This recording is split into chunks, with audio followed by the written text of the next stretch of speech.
পৃথিবীর সবচেয়ে পরিচিত, সবচেয়ে দামি এবং একই সাথে সবচেয়ে রহস্যময় হাসিটি কার, বলতে পারেন? প্রায় ৫০০ বছর ধরে কোটি কোটি মানুষকে নিজের জাদুতে ভূত করে রেখেছে একটি ছবি। কেউ এতে খুঁজে পান পরম ভালোবাসা, আবার কেউ খুঁজে পান গভীর বিষাদ। কিন্তু এই ছবির ক্যানভাসের আড়ালে লুকিয়ে থাকা রহস্যগুলো কি আপনি জানেন?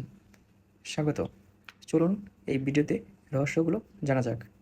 আজ এই ভিডিওতে আমি উন্মোচন করব লিওনার্দো দা ভিঞ্চির কালজয়ী সৃষ্টি মোনালিসার কিছু অজানা রহস্য।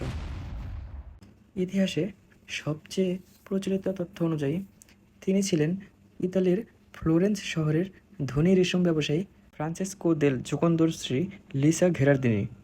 তবে অনেক ইতিহাসবিদ মনে করেন এটি সাধারণ কোনো নারীর ছবি নয়।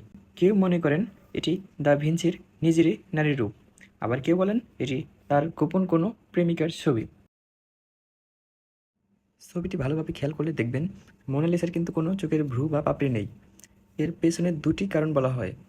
রেনেসাঁ যুগে ইতালীয় নারীদের ভ্রু কেটে ফেলা হতো, এটা ছিল এক ধরনের ফ্যাশন। তবে আধুনিক স্ক্যানারে দেখা গেছে দা ভিঞ্চি আসলে সূক্ষ্ম ভ্রু এঁকেছিলেন, কিন্তু শত বছর ধরে ছবি পরিষ্কার ও মেরামতের সময় রং হালকা হয়ে তা মুছে গিয়েছে। এবার আসা যাক সবচেয়ে বড় রহস্যে, তার হাসি।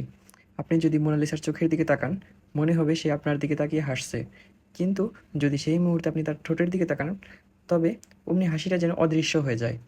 দা ভিঞ্চি এই ছবিতে অদ্ভুত আর্ট টেকনিক ব্যবহার করেছিলেন, যা মানুষকে অপটিক্যাল ইলিউশন বা দেখার ভুল তৈরি করে। চুরি না হলে কি মোনালিসা এত বিখ্যাত হতো? মোনালিসা কিন্তু শুরুতেই এত বিখ্যাত ছিল না। ১৯১১ সালে প্যারিসের লুইভের মিউজিয়াম থেকে ভিনসেনজো পেরুজ্জিয়া নামের এক কর্মচারী এটি চুরি করে নিজের ট্রাঙ্কে লুকিয়ে রাখে। টানা ২ বছর এই চুরির খবর বিশ্বজুড়ে পেপারের প্রথম পাতায় ছাপা হয়। সেই রাতারাতি আলোড়নই মোনালিসাকে বানিয়ে দেয় বিশ্বের সবচেয়ে জনপ্রিয় পেন্টিং। আজ মোনালিসার দাম আনুমানিক $১০০ বিলিয়ন বেশি, কিন্তু এর মূল্য আসলে টাকা দিয়ে মাপা অসম্ভব। মোনালিসার এই রূপ আপনাকে ঠিক কী অনুভূতি দেয়, রহস্য নাকি প্রশান্তি? কমেন্ট করে অবশ্যই জানাবেন। আজ তবে আসি, দেখা হবে পরবর্তী কোনো ভিডিওতে।